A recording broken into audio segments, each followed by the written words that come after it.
Successful Minds with Patricia Baronowski-Schneider, the show that takes you around the world to share interviews with some of the most successful and relevant people on the planet. Hear their stories and get the most important business lessons they have learned on their road to success and get exclusive advice on how to implement their success into your life and business. Successful Minds with Patricia Baronowski-Schneider is brought to you by the Strategic Advisor Board and your host, Patricia Baronowski-Schneider. Hello and welcome back to Successful Minds. I'm your host, Patty Baronowski-Schneider. Today I'm joined by Vickie Gould. Our topic today focuses on living a blissful life. Thank you for joining us, Vickie. Thanks for having me. Appreciate it. Thank you. So tell us a little bit about yourself. Yeah, so I live in Michigan and I am a sound and energy healer. I got into that after being diagnosed with chronic Lyme disease. And they basically told me that there was nothing they could do for me, that I would be this way for the rest of my life. I did get disability for about 4 years. And it was during that time that I pretty much, took matters into my own hands because nobody could do anything. And that's when I found out about frequencies, Rife machine, sound healing, vibrational healing, all of that stuff. And it's really helped me in my journey to getting better. So that's what I do. So now what inspired you to become a Reiki master and a LOA, Law of Attraction practitioner? Yeah, well, one of the things that I realized was that there's so much in that mind, body, soul connection. And as I was diving into the frequencies and the vibrations, of course, that's connected to like, what's your mind thinking and law of attraction and thoughts. Your thoughts attract exactly what you're thinking and your desires and stuff like that. So I realized through the journey that I had to change some of the things that I had thought. I knew as well that my body was holding on to past traumas, past things that had happened, and that can create illness as well. And when I realized that, and I was like, wow, I really need to reset my body. And that's where Reiki came in. I really did it mostly because I wanted to do self-Reiki to help alleviate some of the pain that I was in. And then with Law of Attraction, that was the whole, let's change the way your mind is thinking about things so that you can feel better. And, we hold a lot of tension in our bodies. And all of that kind of combined to help me to get better with Lyme. Nice. Yeah. Now, how does the practice of Reiki and the Law of Attraction help to improve one's life? Well, it's funny because my dad used to always quote Murphy's Law. And he was one of these people that was like, if something's going to go wrong, it's going to go wrong, And then I would look at my mom and my mom was like, that is what I want. And she was like laser focused on what she wanted and she would go after it and get it. And I think when you realize that you are in control of your thoughts, you are in control of what is going on around you, you're in control of what you attract into your life. When you take that responsibility and you go, oh crap, I can't blame this or that or the other thing.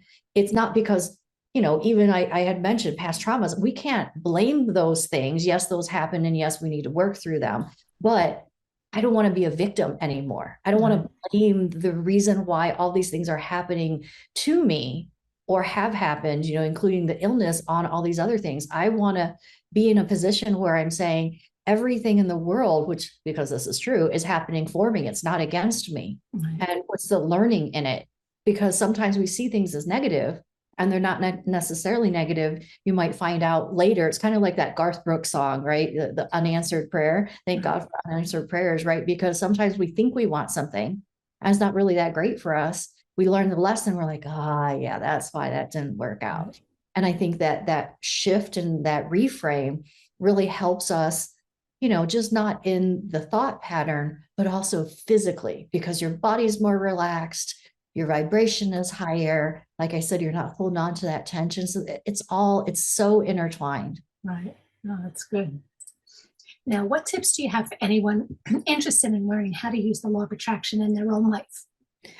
Oh boy. Okay. So first thing is it depends where you are on the spectrum of, are you like my dad, who's like Murphy's Law, it's everything, against them? Are you a doomsday? Or are you a little, because if somebody is in that doomsday, oh my gosh, everything's falling apart all the time, nothing works out for me. It's a lot harder to get from here to there. I'm not saying you can't. I've seen people do it. But what I'm saying is that it takes a little bit more work in shifting that mindset and shifting those thoughts. And I think the first thing that you want to do is realize that the energy that you put out is the energy that you attract. And like I said, take responsibility for that. And it might seem like, oh crap, that means that I have been attracting these negative people into my life. Right. Oh, yeah. Because we're thinking, I don't want to keep doing that, but yet we keep doing things like that. I don't want to attract, these negative experiences in my life, but yet we keep doing that. Or the fights that we have in relationships, like, wow, I'm responsible. I can change that. So I think the first thing is having that responsibility, knowing that like attracts like, and then getting to that place where, it's kind of like people say, right? Be the change that you want to see. You got to be that person first. Mm-hmm. And sometimes you kind of like, you think, oh, how can I actually be that person when I've never been that person? And you have to realize that that person has always been within you. Mm-hmm. It's just that whether you've been trained differently or society taught you something, your parents, your teachers, whatever, that person, whoever that is in you. And you just have to allow that person to come out and be that person and be confident in that person, regardless of what anybody says. Right. So I hope that helps. Yeah, no, it's funny because I always was like a big advocate for the law of attraction. And I remember like people, of course, everybody says, I want to be rich, I want to be a millionaire. And they always say you have to feel that it's already happened and be grateful that it happened. And then you get the people who are like, but I'm flat broke, I can't pay my bills. How am I supposed to feel like I'm rich when I can't pay my bills? But, when you just see case studies after case, Oprah Winfrey, forget his name, Dumb and Dumber, all of these people are huge forces. Yeah. He wrote himself a $10 million check and, it happened, but it's a hard struggle to get people to actually see. I agree. People go, okay, well, how am I supposed to shift that if I'm not seeing it? And I don't see any of the fruits of these thoughts that I'm trying to hold on to. Mm-hmm. I think it goes to the idea of you need to make decisions as if you are already that millionaire. Mm-hmm. So not so much like how do you be or feel? I think sometimes that's a practice that takes a little bit more time. But if you ask yourself, if I want to be a successful entrepreneur or successful at corporate, whichever one it is, how would somebody who's a millionaire approach this problem? Because we tend to approach the problem from however we've always approached the problem, right? Mm-hmm. But if you think about it and go, okay, so how would somebody who is a millionaire approach the problem of not being able to pay my heating bill? Because I've been there. We had to rob Peter to pay Paul. The propane tank was empty, needed diapers for the kids. We've been there before. And, how would that person act or react or solve that problem is much different than how maybe you and I would have in that situation without leaning on the law of attraction. Does that make sense? Yeah. So I just tend to go with, oh my gosh, I don't know how to do this, or I don't know what to do next. And the next thought that comes into my head is like, Vickie, yes, you do. You know exactly what to do. What is it that you desire to have and how are you going to get there? We actually do have the answers. We're just afraid to voice them or act upon them because we may be afraid of judgment or afraid that it's not going to work, something like that. But once you get past that and you start seeing it work, that grows your confidence. But you got to do it those times in order to grow the confidence, because confidence isn't going to just drop in your lap that it's working. Yeah, that's true. Now, what advice would you give to someone who's learning about sound healing? But first, tell us a little bit about what exactly sound healing is. Yeah, so sound healing is the use of sounds to change the frequency, brain waves, your status. We sometimes refer to it like as a set frequency. Crystals, other things in the world have a frequency that is the same all the time, right? But as humans, we have frequencies that change, whether it's toxins from the outside, the foods that we're eating, the people that we've reacted with, the person who cut us off, the cashier that, wasn't nice to us, or, opposite too, the things that are great for us, have a certain set point that we tend to come back to. That's kind of like this level that we're at most times. It's kind of like some people have a disposition of being just really chipper and like, Right. oh, and then some people have that disposition. I know a few who like they wake up late and they're grouchy, like it doesn't matter if it's early or late, they rolled out of the bed on the wrong side of the bed. And so we have the set point. And sound healing helps to send vibrations into the brain and the body and our organs to put them back into homeostasis so that they can work optimally. And that means that stasis that we're, trying to get to, like that we don't fall back into that, right? So with sound healing and any kind of vibrational frequency, anything like that, we're trying to put the body back the way that it works the best. So everything can flow, your energies can flow. The chakras are your energy wheel. So we're trying to open those up so that everything can work together and that you can have an amazing life. I mean, I don't know what else to say about that. Oh, that's actually awesome. Nice. Now, what inspired you to become a sound healer? Yeah, so it was really, that journey that I talked about with Lyme disease, being told that nothing's going to work for you. Just chalk it up. You're going to be in bed the rest of your life. I was not even 40 yet. And I'm going, what is this really going to happen? So it took a lot of other things. Like that wasn't the first thing that I landed on. First, I had done the Rife machine.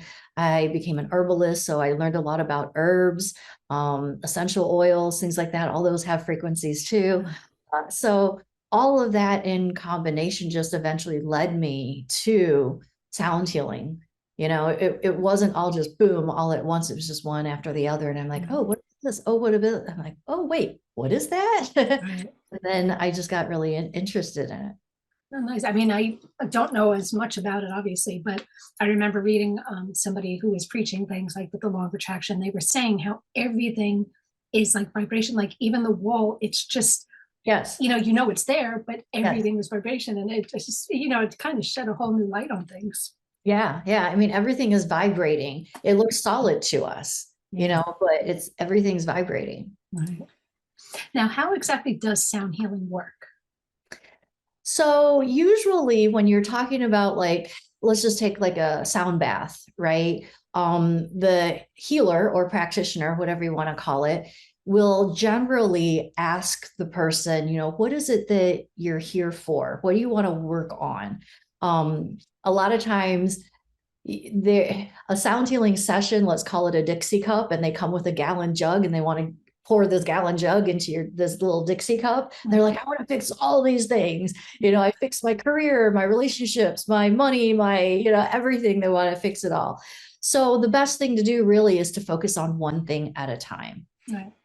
Prioritize, figure out what it is that you need to work on the most. Sometimes it's, I got thyroid problems, I got digestion problems, I have hormone problems, things like that. And then other times it's more spiritual. It's like, I'm just not listening to my inner guidance. Right. I'm not connected to my intuition, things like that as well. So it's physical and spiritual, all of it helps in sound healing. So generally you'll find out what it is that you want to work on first. And then the practitioner will use whatever their instruments. It could be crystal singing bowls. It could be metal ones, gongs, chimes. Like there's so many different things. Tuning forks. The list just goes on. Like you should see my collection. I just like, okay, I need to stop. There's no more room for anything else. Well, that was actually one of the questions I was going to ask next. So like, what techniques do you use in your sessions? Yeah, I use a lot. I tend to gravitate the most towards crystal singing bowls. I really do. I really have grown to love the metal singing bowls. It's kind of funny. Like you're not supposed to pick your favorite child, right? But I think I've always been drawn to the crystal singing bowls. And then and almost to the extent that I was like, metal singing bowls, forget them, But then I realized, and I started doing more research about those metal singing bowls. I'm like, oh, these are really amazing. And then I found out that the metal singing bowls, like there's all sorts of controversy about where they originated from. And one of the first singing bowls, a metal bowl made of bronze, was from the Shang dynasty. And that happens to be the dynasty that I am a descendant of. Oh, wow. So then I found that out. I'm like, oh, this is getting even more cool. Yeah. Nice. Yeah. Now, what are the benefits of sound healing? Oh, goodness, a lot. So we've already talked a lot about, some of the physical ailments, the spiritual ailments. I think the thing that people, for the most part, come like the top things, because it helps with arthritis, with headaches, with, like I said, thyroid, reproduction, digestion. It helps with so many things. But I would say the top things that people come for are anxiety, stress. They want to have more peace and calm. They want to relieve insomnia. They have aches and pains or arthritis, headaches, things like that. Then a lot of people have issues with self-confidence. So we work on the solar plexus. They have issues with like standing up for themselves. So that would be like the throat, speaking up, communication. Sometimes they come for love life, relationships. And then, of course, the spiritual ones. I want to be more connected to God, to source, whatever you want to call it. And I want to be able to be more confident in my inner guide, my inner wisdom. I want to hear what it is that I'm supposed to do next. Right. Lots of different things. Wow. And you, I mean, obviously people, come, I mean, you have, I want to say case studies, but I mean, obviously a lot of success stories from people who use this. Oh, yes, definitely. And even people who like are just listening to my Facebook Reels or my YouTube, they'll be like, oh my gosh, I felt that so deeply. Or what is this? I've never heard this before. Because some of the tools are pretty interesting and unique. Like if you've never seen a crystal Merkaba, it's like two pyramids together. Okay. It's like, wow, what is that thing? And I do have people, in fact, my niece has a son he's about 2 years old. They started listening to this after they got home from daycare and work. Right. So they leave my YouTubes on for about an hour or something, I think. And then they listen again right before bed. And she's like, oh my gosh, he sleeps so well now. Wow. So yeah. And it's just amazing. It's really great to be able to introduce it to so many people. And even the skeptics, like there's a love-hate with that, right? Sometimes they have mean comments on your Facebook posts and your ads. But then also I always think of it as I'm a seed along the path. And whether I was the first seed or the 30th seed or the 1,000th seed, like I get to be that seed. And where they might be like, this is just bogus, it's stupid, whatever, they got exposure to it. And then maybe next time they'll be like, huh. And then maybe next time it'll come again. And like, why is this showing up for me so many times? Right. And then maybe they'll start getting interested in it. So just because somebody has a negative comment or something, I try not to, it's hard though, because it really does hurt. Right. And I'm sensitive, but I just try to think of it as I'm that person. I was meant to be at that place for that person. If you believe in the law of attraction and everything, I know that I was there for a purpose, and I may not understand that purpose, but we cross paths. And No, it's great. I mean, I know, you can't please everybody all the time. And, Right. What works for one person might not work for the other. But, you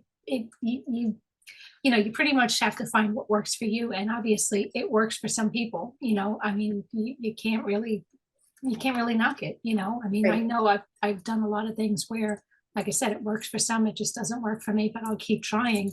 And, it's the same. You never please everybody. There'll Right. always be some people not into it.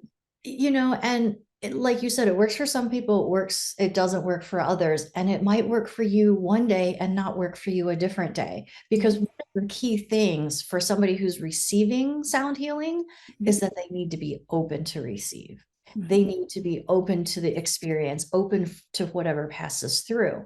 And so sometimes people don't like it if something negative, like quote unquote negative, comes up. So maybe they get a glimpse of a past thing that they don't like. All of a sudden, this experience is negative, but it's not really negative. Maybe that thing needed to come up for them and they need to dig into why, right? And then sometimes we say, oh yes, I'm open to receive. You know, there's an inherent, if you've arrived for a sound bath, you're probably inherently assuming they're open to receive. But sometimes we hang on to stuff that doesn't serve us, even though we're like, I just wish I would stop doing that, right? And then you keep doing it. How many of us have done that, right? So you could go into the sound bath saying, totally open, I want to release this, I want to get rid of this, but then yet still be holding on to it. And then it's not going to work. Right. So how does it work with people? Is it, I guess it's a couple sessions. It's not, like a one and done thing. Like, how does that work? It's not generally a one and done unless it's something, and I say simple very loosely, unless it's a simple, I have a headache, get rid of my headache. Right. Usually if people are in for something, it's like a recurrent headache. It's going to be recurrent insomnia, recurrent stress, something like that, where you got to remember, how many years have you been living with this? How long have you been living with this? So you're going to probably need to use some time and be here multiple times. Right. In order to get rid of it. It's like, any kind of habit. If you want to kick a habit. Right. Yeah, no, for sure. So now I guess, what's the most impactful sound healing experience you've ever had? And I'm sure it's Lyme disease, but tell me what. Well, I mean, there's so many. Since I've already talked about Lyme, I'll talk about a couple of things that happened for maybe my students. So I've got somewhere around 17,000 students around the world. I already talked about my niece, but there was one in particular that sticks out in my head when you ask this. So there was a lady, her neighbor had gone to the emergency room for an extreme panic attack. And while they were in the waiting room, and I might not have the story exactly right, but while they were in the waiting room, like, they waited a long time and there were a lot of other people in there, and that only created it made the anxiety worse. And they eventually were released and didn't really get much relief out of that visit. So she went over and played one singing bowl. So there's a particular singing bowl that most of my students will get right after they join the course. It's the 528 hertz. So this is known as the love tone. And it's also a miracle and manifestations tone. It's a Solfeggio frequency. And it's also thought to repair DNA. So this thing works on all chakras. It's amazing. So anyways, I'm pretty sure she used just this one bowl, went over, and he said that time with her, and I don't even think she did like even an hour, but I'm not sure, but she just kept playing it. And he said, like, the anxiety, the tension just kind of released and washed away, felt so much better. After she did that versus whatever help he was trying to get at the hospital. And, actually, you know what? She didn't have that bowl. That's why she played my video of that. That is what it was. And I had posted on Facebook about it. I'm like, who would have known that a video that I decided to post was going to help somebody who just came home from the hospital? So anyways, yeah, that was pretty cool to hear. There's lots of cool stories, kids with autism, calming down babies, it's just, there's so many great things. Now, how does that work with autism? Because my grandson's actually a nonverbal autistic boy. So yeah, how does that work with him? Oh, goodness. I don't work with people with autism, but my students do. So I don't have that much experience. But what I know is that some kids, because the sound can be kind of scratchy on the front symbols, some of them don't like it. And some of them do. Some of them don't like it, have eventually liked it. Sometimes they have to wear earplugs to like lessen the sound. Sometimes they play them if you trust them. So yeah, there's been varying degrees of it. We talk about it in our Facebook community. I don't personally have Right. that experience, so I'm sorry I can't. No, it's okay. You just triggered my interest when you said that. Nice. So so obviously with the Lyme disease, they expected you to be bedridden. So Yeah. obviously that's obviously not the case. Right. Right. Yeah, that's what they told me to do. I kept reading things online and then taking it to the doctor and going, hey, what do you think of this? Right. Maybe we should try this. And eventually he was like, Vickie, stop bringing me these things. Right. He's like, you need to go home and accept the fact that this is how the rest of your life is going to be. Wow. And then I was like, okay, I don't want to come You're young. Yeah. Yeah. Yeah. My kids were young. I, was opting out. I was that mom that was at every single field trip. Right. The lady who volunteered for everything. I was that person that everybody would say, oh, if you need something, just ask Vickie. Right. And all of a sudden I wasn't that person anymore. And I was opting out of going out. I had to really manage my time and activities. Like I knew that I couldn't do more than one thing per day. I've gotten to like, okay, I can do 3 things per day, and then I'd have to choose what are those things? Because the list is probably 10 or 11 or even 20 things long. Right. And I could only pick so many. So, eventually I did find somebody else who was able to help me better. Nice. Anything else you want to add or tell us about? I just want to add, that if a doctor or anybody, it doesn't matter if it's a doctor, has told you that you are destined to live out your life a certain way, like they did for me, just remember that they don't have a crystal ball. Right. They might be telling you, like, I don't think that doctor told me that out of spite, meanness, whatever. He was just trying to be like, Vickie, I don't want to give you false hope, and I don't think he was trying to be mean. Right. On the other hand, we put certain people or positions on pedestals and we think, oh, they know. And they don't know. They have no idea. There's been cases where cancer has been cured. Crohn's disease has been cured. There's been all sorts of things like that where doctors may have said, you know what, you only have 1%. I have a friend who had a stroke. She was given 1% and she's doing really great now.